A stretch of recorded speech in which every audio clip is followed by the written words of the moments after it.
Primary Candidate Forum, sponsored by the North Star Neighborhood Association. My name is Barbara Davis. I am the president of the North Star Neighborhood Association. We are proud to sponsor this event and thank all of you for making the extra effort to attend this snowy evening. We would like to thank the Door Creek Church for providing us the venue to meet our candidates and ask them questions. Our forum will begin with each candidate providing an opening statement of up to 5 minutes. Then our moderator will ask candidates some general questions about qualifications and current issues in District 3. Then there will be time for audience members to ask additional questions which have been collected from the note cards that you have submitted. We will end the forum with candidates' closing statements in reverse order from the opening. The candidates have drawn numbers in advance to determine the order in which they will speak this evening. And if we have extra time after the note card questions, if you would prefer to just offer questions to our candidates live, you're welcome to do that. Please welcome the City of Madison Aldermanic candidates, Mike Cerro, Lindsay Lemmer, and Jared Schumacher.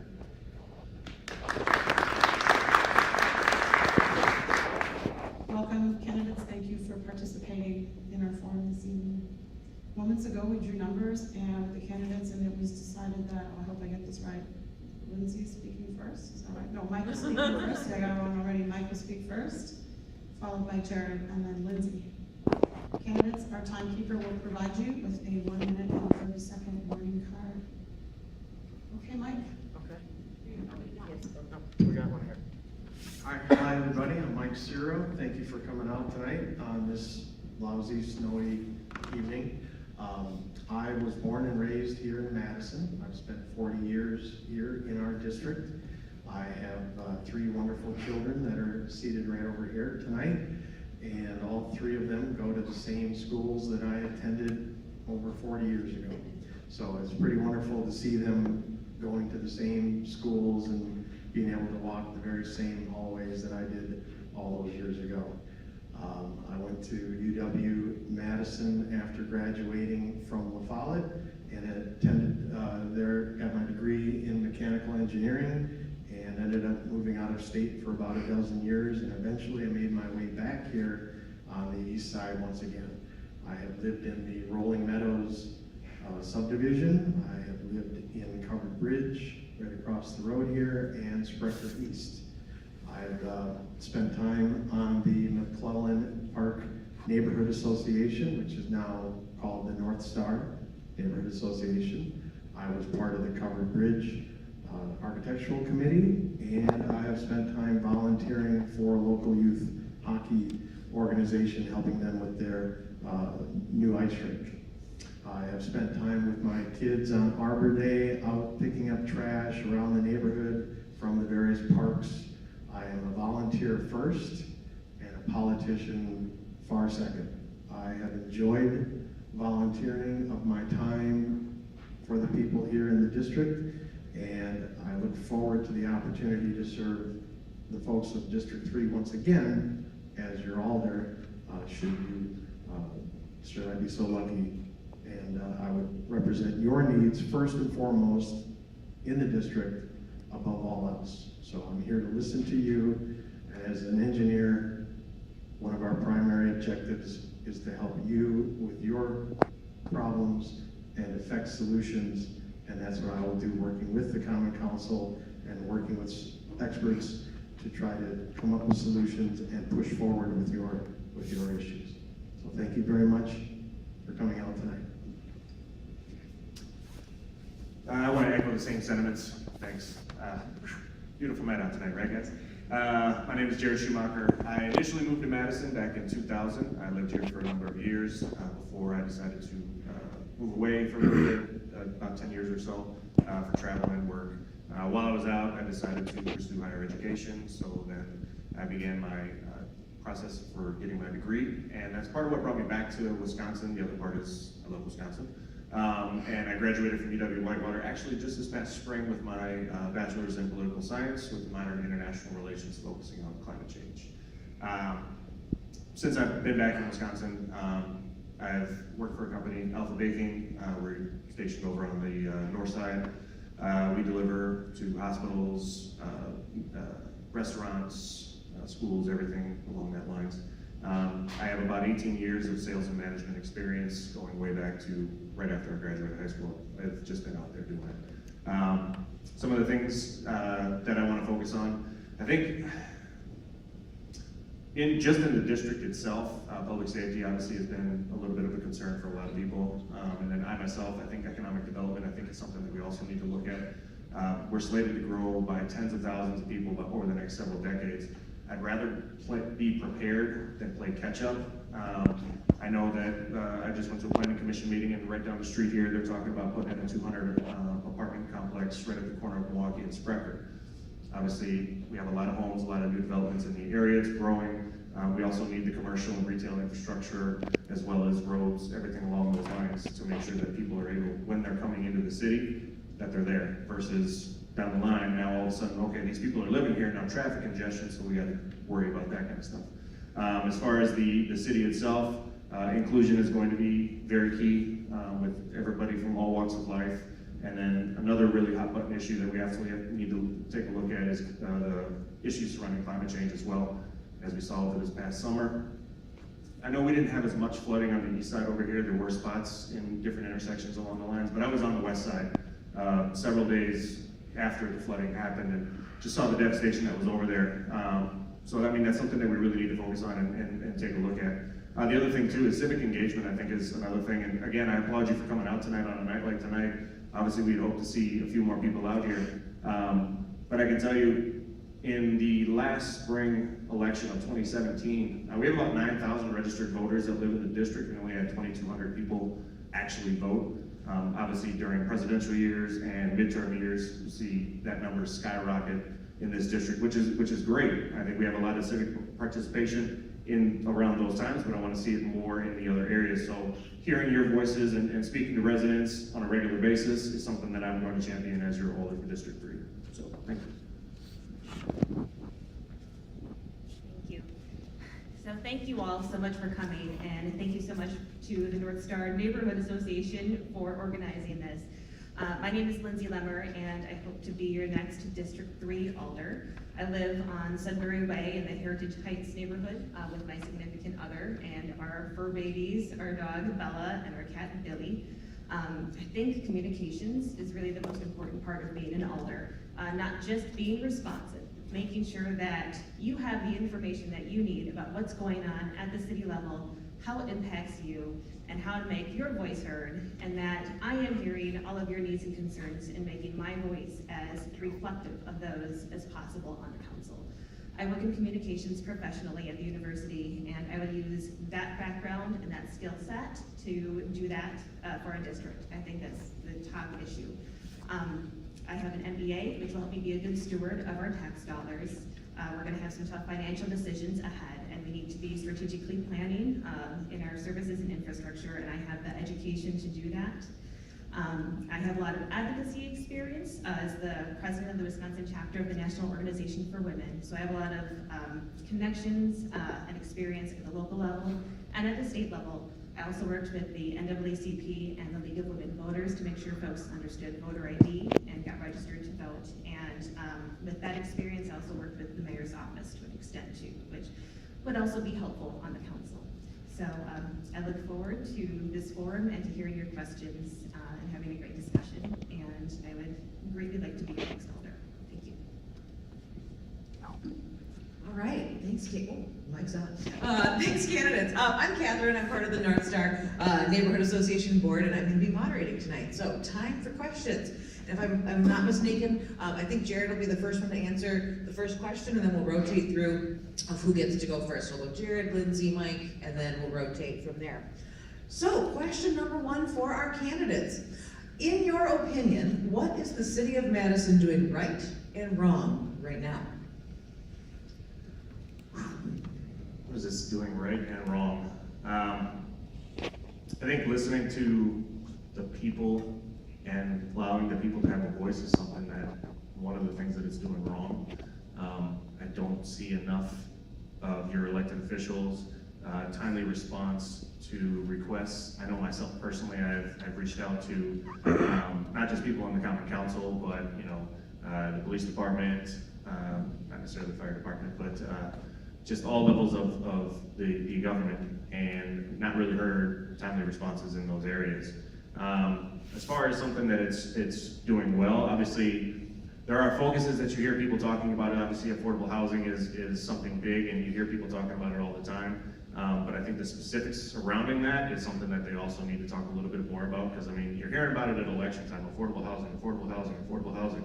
Okay, well, how much is rent gonna cost in these buildings? That's what I wanna know, and that's what other people wanna know, because when you're talking 30 to 40% of their income, that's a bit of an issue. And I think that I've heard many elected officials say that, and candidates as well, but not really get into specifics. And I think that's just the trap of a politician, is trying to be vague and not really giving direct examples or direct points that they want to do. And that's not something that I'm going to do. It's something that I will champion and make sure that if I think I want to go a specific direction, you will know that. And if we disagree, if we agree, we'll sit down, we'll talk about it, and figure out what we need to do to make it better.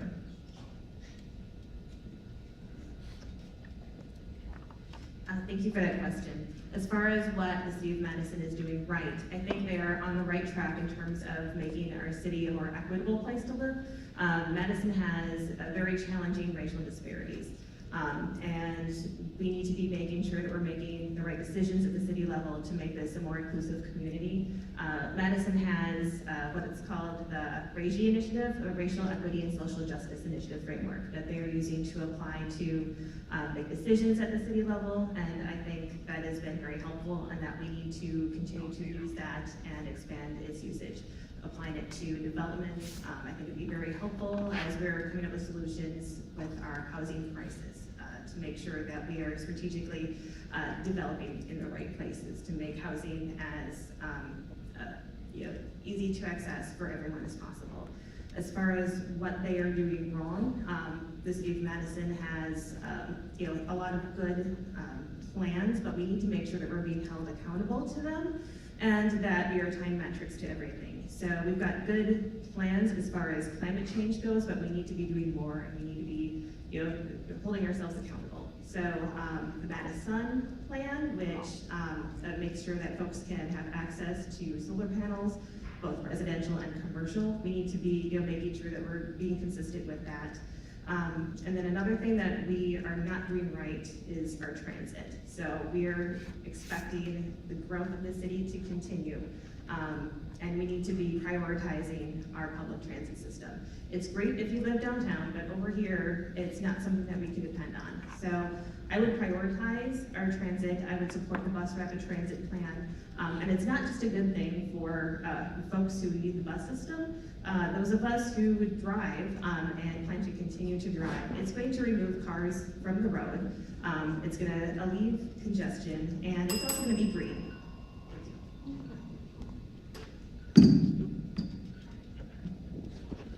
All right, what is Madison doing good? A lot of things it's doing good. We are ranked in the top 20 of all cities in the country to live in so many different metrics. We are consistently ranked in U.S. News and World Report for being one of the top cities in the country to live in. We have a great city government that has worked for 40 years to be inclusive and diversive. Nearly every single department is working exceptionally well towards that goal. We've got some of the best biking in the city.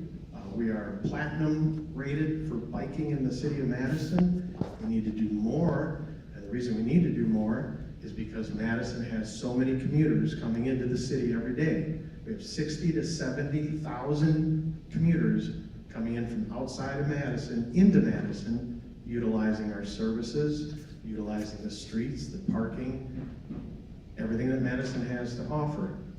What we need to do better is we need to find better ways that Madison taxpayers don't have to bear the burden of all the costs of supporting all these communities, villages and townships surrounding Madison. And unfortunately, you've seen your taxes going up 2.5% to 4% every year, and you're likely to see that at least for the next 4 or 5 years, because Madison's already counted on that money coming into their purse strings. So we need to find ways and methods that we can reverse this and make it a little bit more equitable for the city of Madison taxpayers. And I think Madison, otherwise, we are doing a phenomenal job supporting people that need housing. We have nearly 90% of the affordable housing under $850 a month. We have roughly 80% of the Section 8, Section 42 government-funded housing. Great, thank you. Next question. This will be for Lindsay first, right? How will you work with our neighborhood associations on issues impacting their area? That's a great question. I think that engaging our neighborhood associations is absolutely crucial for city decisions. I would be in constant contact with our neighborhood associations. I would want to give you regular updates at your meetings, and I would want to come up with ways that we could collaborate together to come up with like informational sessions, engagement opportunities, to make sure that you and our neighborhoods are informed about what's going on, and to make sure that my voice is as reflective of your needs and concerns as possible. Okay. We've lost a couple of our neighborhood associations. We only have Rolling Meadows and North Star. We used to have Sprecher East used to have a neighborhood association, and so did Heritage Heights. Unfortunately, the engagement in those neighborhood associations hasn't been as dynamic as it has been in years past. So it's important to try to re-energize those neighborhoods and try to find people that are willing to step up and at least be represented on the for a voice of their community and their neighborhoods. It would be nice to see maybe even reaching out to combine neighborhoods together, maybe Rolling Meadows combined with Heritage Heights, Sprecher East combined here with North Star, and maybe that might be a better way to look at it. So really coming to the board meetings, providing feedback, going up to the farmer's market in the summertime and being available to be present and answer people's questions, that would be the best thing, I think, for somebody on the common council to do. Be present and be available. As far as neighborhood associations, I agree with what Mike said as far as some of them disappearing. I know a couple of months ago, right around the time I was looking at getting into the race, I went to the city website for Alder Hall, and I think there was probably 6 or 7 different neighborhood association links on there, and I think 2 of them worked. So yeah, and then the one of the ones that did work, I mean, the website hadn't been updated in 10 years. So sorry. Oh, no. But communication is obviously going to be key between the people that live in the neighborhood, obviously, as well. So obviously, regular updates. Be willing to attend any meeting you guys are looking to have and would like me to be at. So I mean, I would be available. I've already pledged from the start of my campaign I'd be at every single Capitol View Farmers Market, so residents can come up there and talk to me. I've also said that I will, excuse me, looking at having monthly or bi-monthly, depending on availability, as far as roundtable meetings, but from different cross sections of the district itself. So, 1 month we'd have Grandview Commons, and I'd have people from that area. 1 month we'd have Rolling Meadows. 1 month Heritage Heights. 1 month East Sprecher. And then obviously other areas too. So you look at business leaders. 1 month I'd have just from the whole district that would come in, because obviously there's not a lot of business in the district. But looking to have them come in and look at what type of issues and opportunities they see. But obviously the residents are going to be the most important, so they would be the ones that I would work with the most.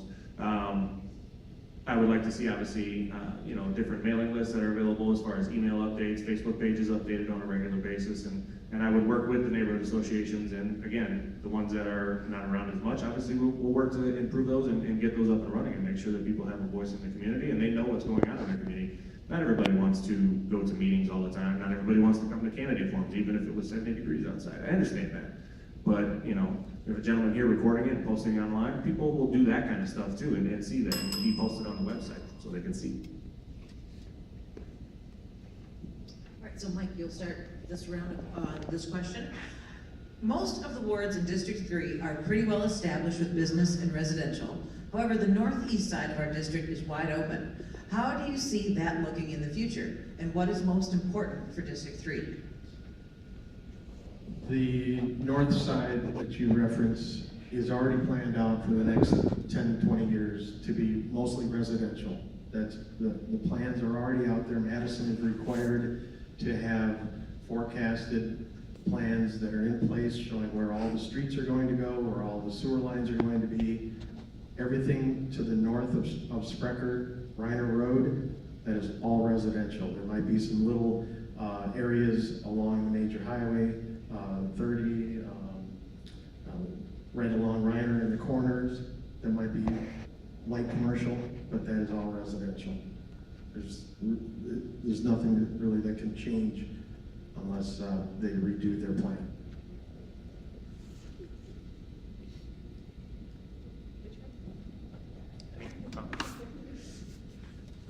Yeah, I actually drove out there a couple days ago just to look, because I go to Woodman's every once in a while for work out in Sun Prairie, and I can't remember the name of the development that's going on, but as soon as you go over Highway T, you've got the housing development out there, because obviously that's part of our district too. And it's been slow going. There's, I think, 5 or 6 houses, 6 or 7 houses that have been up for quite a while, but they're all empty. Obviously, those areas need to be developed. As far as the plan and everything like that, well, I think we could change it a little bit if we needed to. Obviously, as residential apartment buildings, houses, everything like that, like I said in my intro, right at the corner of Milwaukee and Sprecher Street, because I was at the Planning Commission 2 weeks ago, the Metrotech facility that they're putting in there, they wanted to add more apartments to it. It's a 4-story, 2-building high-rise that's going in there with about 200 different apartments. We need the infrastructure as far as commercial and retail opportunities. Light, nothing huge. I'm not talking, large shopping centers or anything like that, but something similar to right across the street from Metro Market or something like that, so people have those opportunities. The other thing too is I actually have been proactive in reaching out to different businesses like Quick Trip. I know in our meeting we spoke, but I actually had somebody from the real estate department from Quick Trip call me Friday, matter of fact, and they're looking at putting in one right at the corner of Cottage Grove Road and Sprecher Road. A lot of people probably may have already known that, but I mean, being proactive and reaching out is something that you would want your alder to do. Finding out what people are looking to see in their area, and then going out there and trying to see what we can do to bring it into the area. And that's one of the things that I have been trying to do during my candidacy. I've reached out to DSI Real Estate without any luck of a response from anybody there. So one of these days I'll just show up at their business and talk to them.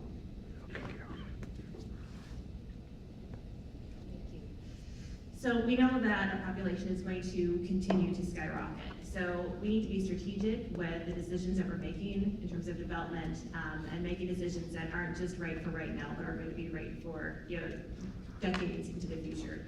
So generally speaking, I would work with our planning commission, I would work with our neighborhoods, work with developers and businesses in the area to find what is going to do well there and throughout District 3, and what is going to do well there and what is going to what the neighbors want, and work to make those things happen.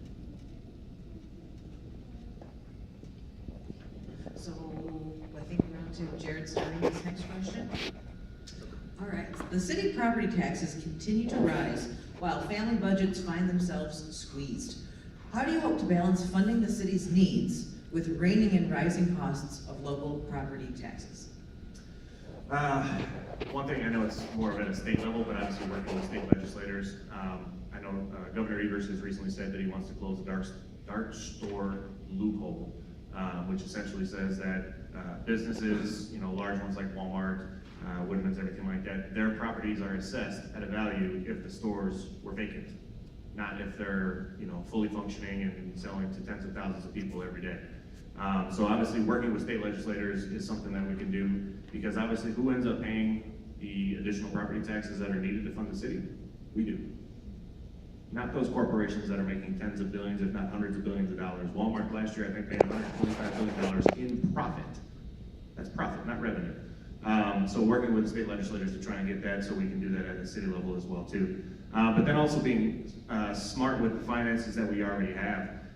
Something that was a little bit of a tip for me a couple weeks back is, and I don't know if anybody saw it, but there's a small little 400 or so foot section of Olin Park that's right on the lake that the city decided to buy for $5.5 million. Now it does have a building on it because there was a corporation that's been dwindling in size and they decided to leave.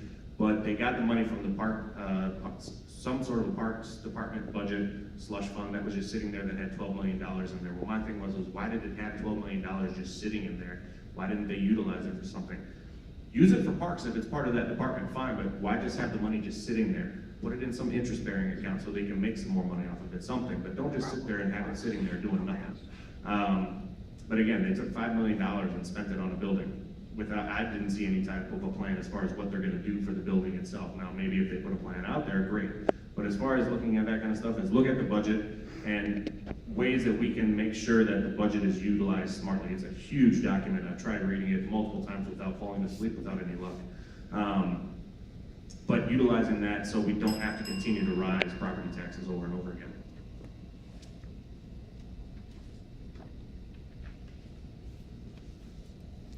So as far as what we can do,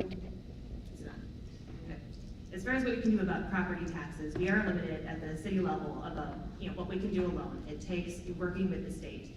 I have experience working with legislators in the Capitol, and I would use my platform on the Common Council to work with them to make sure that our property taxes are kept as low as possible. And, on the council, I would work to make sure that our property taxes are being used as effectively as possible.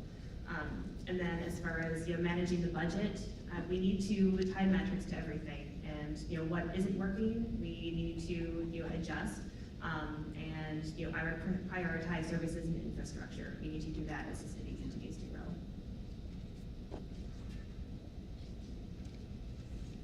Madison suffers from trying to go it alone on too many big topics. One of them being this bus rapid transit system that they have a study out on. That proposal alone is forecasted to cost $275 million to $300 million. Madison can't afford that. The taxpayers can't afford that. We're already hit with 2.5% to 4% tax increases every year. Madison is trying to do everything on its own, and the county needs to step in a lot more in order for us to successfully keep our taxes down. We can't be the only city that provides affordable housing. You cannot find affordable housing up in Wanakee. You can't find it in Cross Plains. You can't find it in DeForest or Windsor. It's all in Madison. We have over 80% of the affordable housing in Madison. We have only 48% of the population of the county. Dane County needs to step up. We are somewhat handicapped by what the state will allow us to do in order to raise taxes. They have a lot of limitations on what the city can do, but we can find other creative ways so that we can try to draw more revenue from people that live outside of the district, outside of the city of Madison, and try to alleviate the pain that we are all feeling. And if we don't do that, a lot of the people that are on fixed incomes now are really going to be hurting in about 10 years, if they're not already hurting. So there's a lot of big plans out there. One of them is Starkweather Creek. They want to put in an aluminum treatment plant in the old Voigt field out there. It's going to cost over $12 million in order to remove phosphorus out of the water that drains from its watershed. It costs 25 cents for a pound of phosphorus. It's going to cost nearly $400 a pound to extract it if this plant goes into place. Next question. What would you like to see on the Century site, and how should that be decided?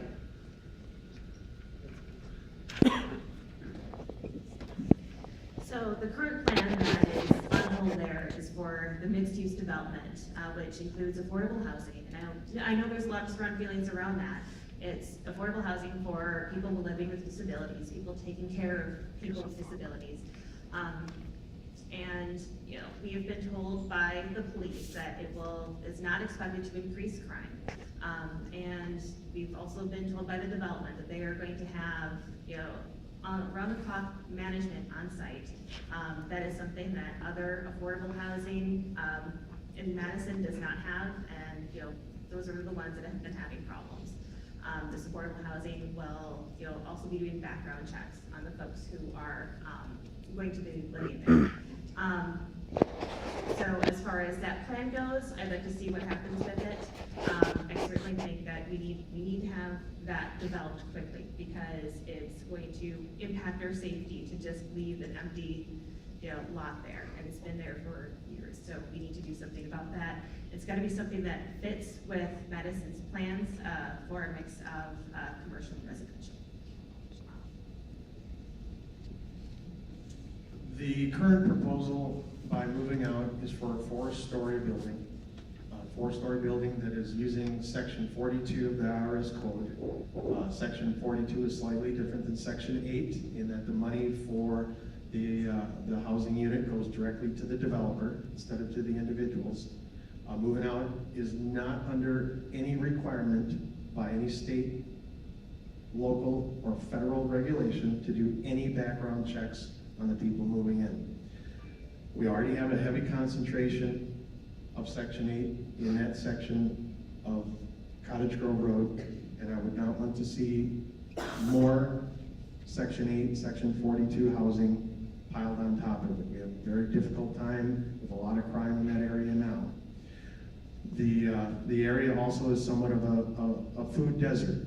When we lost the Century, we lost a very nice opportunity for people to be able to walk to get their groceries. I would like to see something move in there that would try to replace somewhat what Century had to offer. The Quick Trip would have been nice, but they didn't have enough space.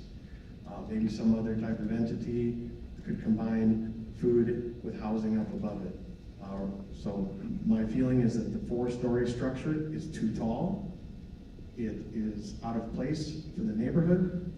There'll be too much traffic for that already very busy corner. And I believe that we can try and hold off for something a little better, or maybe work with moving out to convince them to use a different section of the IRS code, which allows for elderly, disabled elderly folks to move in as opposed to the section 42 that they want to use. I agree with some of what Mike said as far as the building itself. I think 4 stories is a tad tall for the area. I will say that if you go a little bit less than a mile down the road, you do have 4-story apartment buildings down there that are being built right by KFC. So I get it, but at the same time, 4 stories around a bunch of homes is a little much. I was actually looking at the plans for it a couple days ago, and the building that's on the back, that's going to be just townhouses. I think it was like 6 or 7 of them, and then there was going to be 4 off to the side, and then the rest of them were going to be packed in to the front side of the building itself, and then a retail spot on the first floor. Would that have been my first choice? Probably not. Is it necessary in the city? Yeah, obviously. I mean, we have obviously housing issues in the city that we need to focus on. But as far as on that particular block, I mean, Century had been there for, 40 years? And it's been gone for 5-ish now, right around there. Well, that's obviously one thing that I've had an issue with, the fact that it's been sitting there abandoned for 5 years. Spray painted, boarded up. I mean, it's a blight on the community. I would prefer some sort of a retail that would go along with the rest of the block that's on there. So whether it be one large retail, or if we have to tear it down and build something where you can have several small retail spots very similar to the rest of the facility that's in, or the rest of the building itself, Subway, Domino's. There's I think an insurance person in there too. So something along those lines. If it ends up being a housing facility, I've actually already reached out to Moving Out. They wanted to wait till after the primary to sit down and talk to the 2 remaining candidates. But if there's some possibility of looking at the plans themselves and trying to rework them a little bit different of a way where you can not take up so much space with townhouses and put at least a few more apartments in there, but then lower the building to say like a 3-story level. And then obviously on the first floor itself where they have retail space slated, it's pretty much all for that building, but maybe some other type of retail opportunities as well. All right, now, sort of a 2-parter question here. So other than family and friends, who is endorsing your campaign and why? And in addition to that, where is the majority of your campaign funding coming from? And are you accepting money for people who do not live in the district? I actually haven't accepted any money at all yet. I just didn't feel comfortable with doing it during the primary itself, so I've been just self-funding my campaign. I don't have a lot of bills and I make decent money, so that's why I was doing it that way. As far as endorsements, I've had people from different organizations Obviously, as a candidate for Alder, it's crazy, and I bet you these two can attest to the same thing, how many emails you get on a daily basis for people that are saying, hey, do you want to get endorsed by us? I went to a couple of the interviews and did for some of them, and I was endorsed by a few people on those committees, but not obviously everybody. So that's kind of where I'm sitting at right now.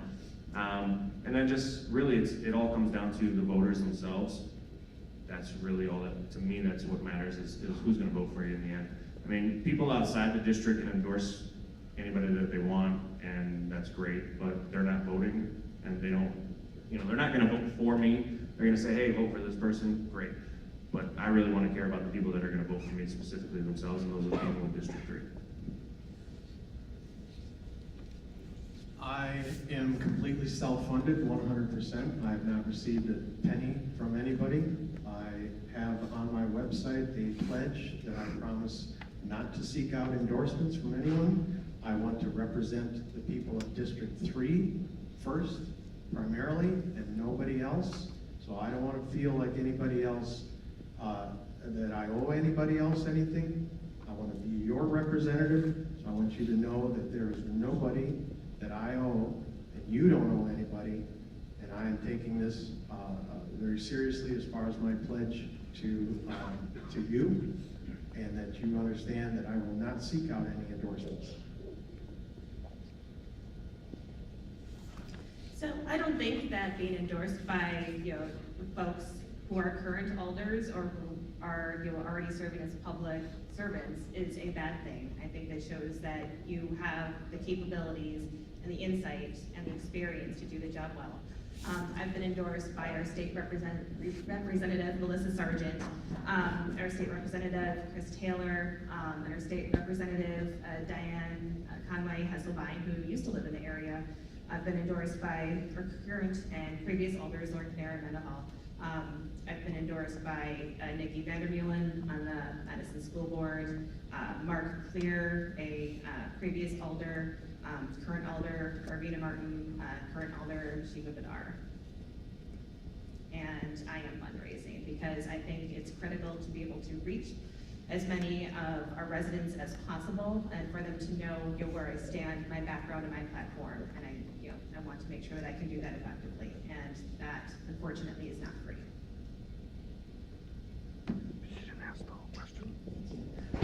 Next question, in what ways do you plan to engage and educate your constituents?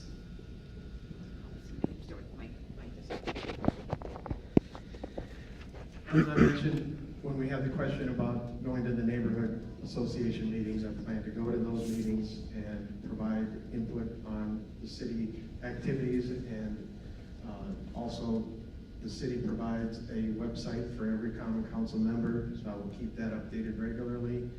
Blog posting as well goes along with that, and available for you to email and phone calls and respond to those regularly. One of the deficiencies of the previous common council member for their district was the lack of rateable response, and I would like to promise you here that that be rectified and that you will get responses to your questions. I myself have pledged since the beginning of my campaign that I'll be at every single Capitol View Farmers Market, unless something happens, obviously, but I will be at every single one on Wednesdays from 3 to 7. So anybody from anywhere in the district or outside the district, if they want to come and talk, we'll be there. Again, or like I said earlier, monthly or bi-monthly, depending on attendance, roundtable meetings with different cross sections of the community, focusing on different topics. Obviously, updates regularly from the city itself, the city website that they give us, the email address that's available as far as the monthly newsletter.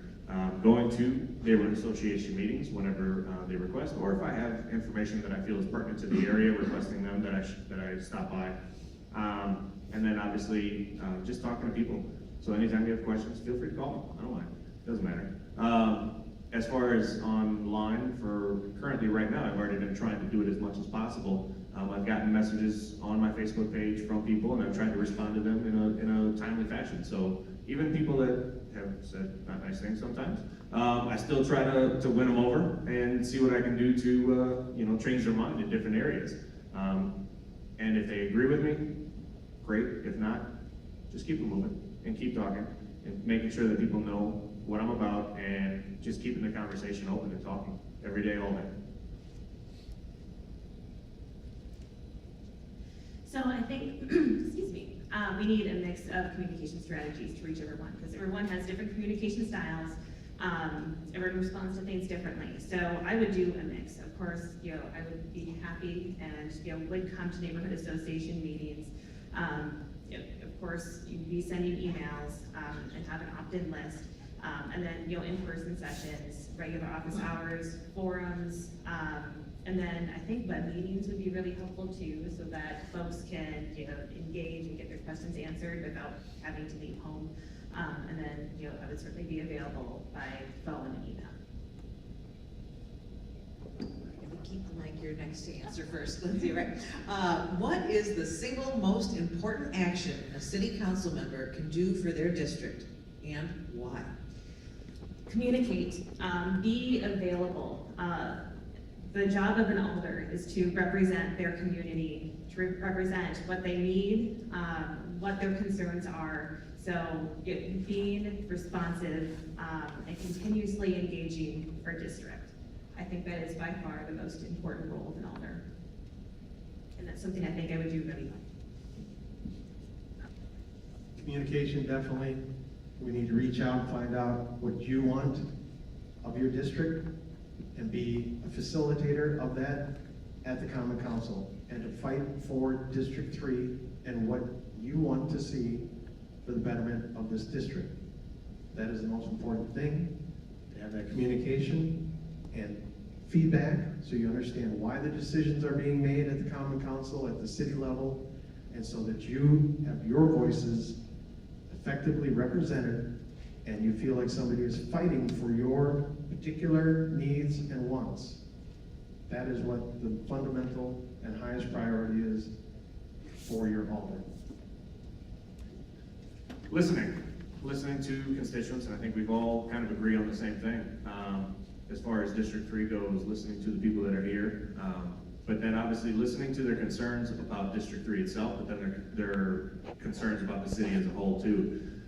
Because not only do I represent people in the District 3 area as far as residents go, but on the Common Council, you're also representing the entire city. You live in District 3, but odds are you probably don't work in District 3. You don't, travel in District 3 on a regular basis all the time. You don't find entertainment in District 3. So you're going to be going to other parts of the city too. So obviously those are areas of concern. So when there's big hot button issues across the city that impact the people that live in District 3, communicating with them and finding out what they see. Obviously Tree Lane is on the other side of town, but it impacts you a little bit at least because you hear about it in the news. It can be a little bit of a blight on the city itself too when you hear all the issues that are going on there. But ultimately listening and conversing and communicating with your constituents is the most important thing. I think Mike will be next to answer first. What specific ways will you address climate change in Madison, and what green initiatives do you support? Well, certainly reuse, recycle, and reduce. Those are the three biggest things that we can all do together. I promote within the city the expansion of our bike system. The use of the bikes will cut down on the amount of emissions.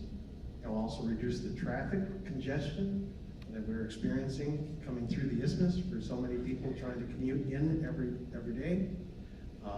The fundamentals of climate change are so large and encompassing, they're worldwide, and continue to be such a dominating feature on the news that each one of us, it's important that each one of us does our part, however small it might seem, it will add up, and we can be a beneficial contributor to trying to keep the environment safe and do our part. Go out on Arbor Day and pick up a bag of trash or two, just like my family does. Last few years, we filled up the back of the trunk with probably half a dozen bags of trash. Anything that we can do, no matter how small, will add up with time. So Madison has some good programs in place already, and I would continue to support and prioritize those. So Madison, which helps residents and commercial organizations get solar panels. I think that is crucial. Madison's Empowering program, which is their energy efficiency program, we need to continue to support that. And then we need to look into smart stormwater management solutions.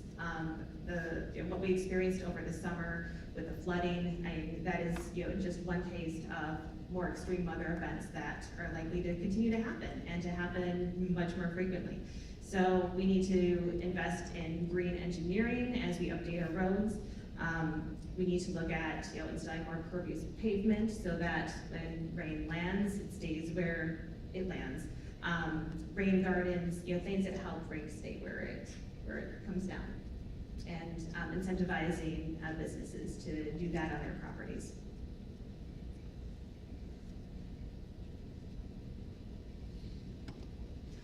50% of the world's population lives within 100 miles of some sort of a major body of water.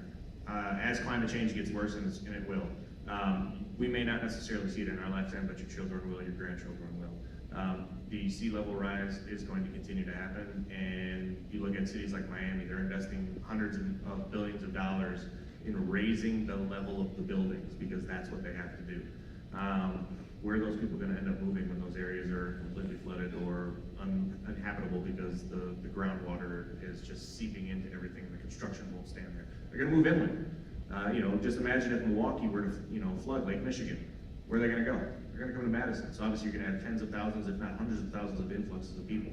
At the federal level, obviously they're not really doing a whole heck of a lot just because there's people that just don't believe climate change is real. I've studied it quite extensively. It's real. One of the things that we can do here in Madison, because it's going to take cities and states are going to have to do this, and just from a fiscal point of view, it actually makes sense. Look to our neighbor to the south, Fitchburg. They have solar panels on the roofs of many of their municipal buildings, City Hall, the library, fire station. They spend about $600,000 on them. Now everybody's first response is, I don't want to pay for that. Well, here's the thing. It ended up saving the city $3 million over the course of those solar panels. So even if you don't believe in climate change, why wouldn't you do it for that aspect of it? So that makes sense.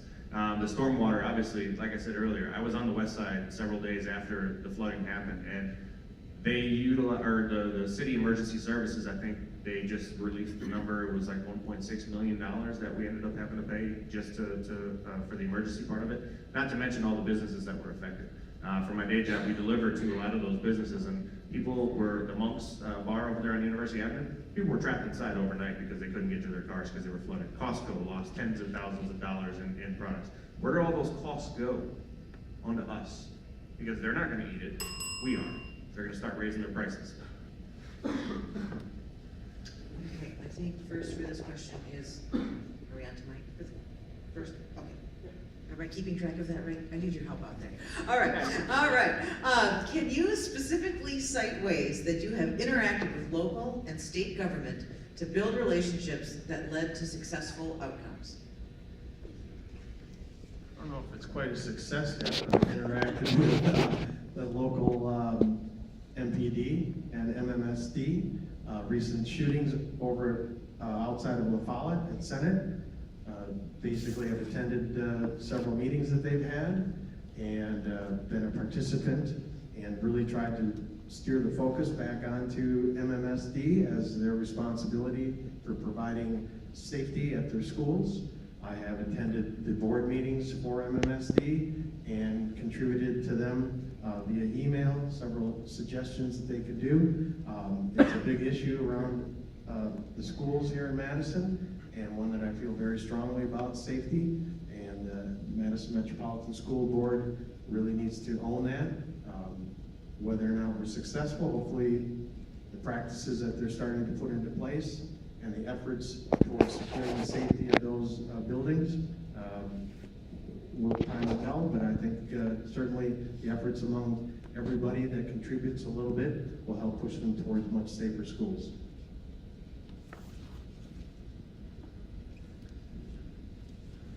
As far as interaction goes with, you said local city officials, right? Local and state. Okay.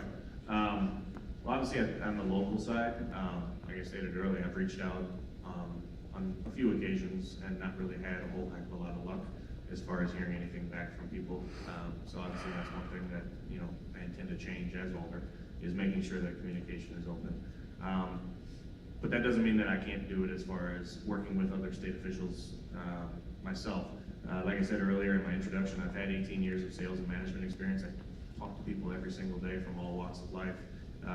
So working, I think, as far as Madison, obviously we're the capital, so we have the state legislature here in town almost every day. So I think working with them is obviously going to be key, and it's something that obviously I will intend to do, because there's a lot of things that we need to affect change as far as Madison goes when it comes to the level of income that we have, which we obviously can't do a whole heck of a lot on because there's state laws that impact that kind of stuff, but working with the state legislature to be able to do that kind of stuff.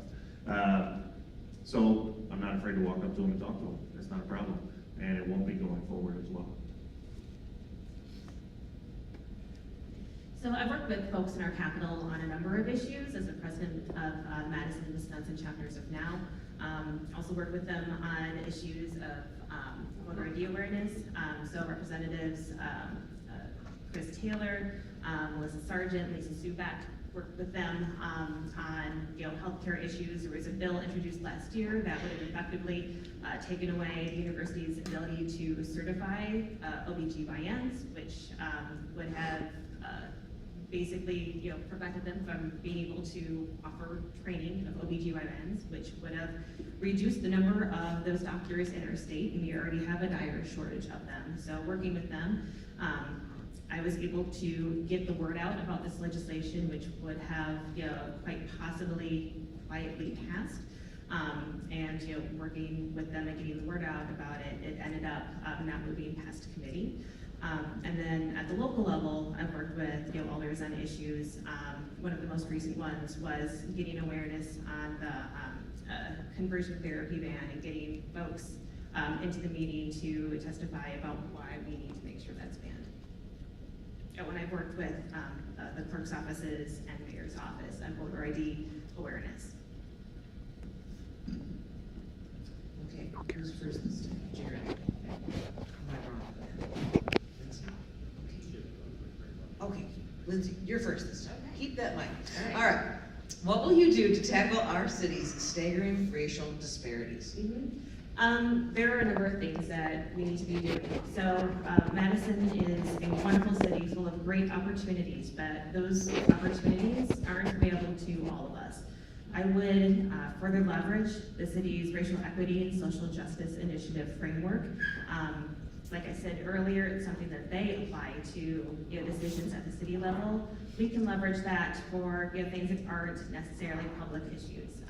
We can use that for businesses, for deciding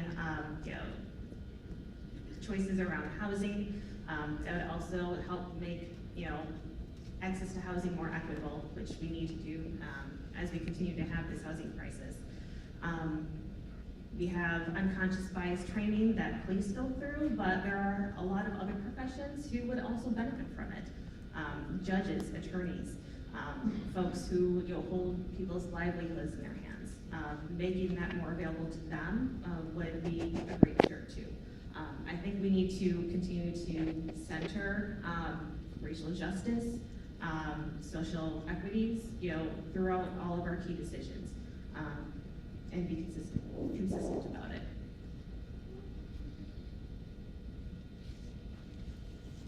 Well, I think Madison has done a phenomenal job over the past 40 years of being inclusive to everybody. If you take a look at every single department within the city of Madison, it is very much at equity. One of the things we probably could do a little bit better with is trying to employ a few more women in some key roles and departments. But for the most part, Madison has done an outstanding effort in 40 years to increase its inclusive nature. Madison is ranked very highly from the Brookings report on the inclusivity, and Madison is an excellent city as far as providing opportunities for everybody. There are few and far between cities across the country that you can find that are better. We rank consistently in the top 10 or 20 in so many different metrics. So I don't necessarily feel that Madison is this horrible, non-inclusive city as so many others have tried to paint it. Madison has done an outstanding job. We have a little further to go, but I think for the most part, the efforts that people have made over the decades, we've done very well, and Madison should be very proud of it. We've done well.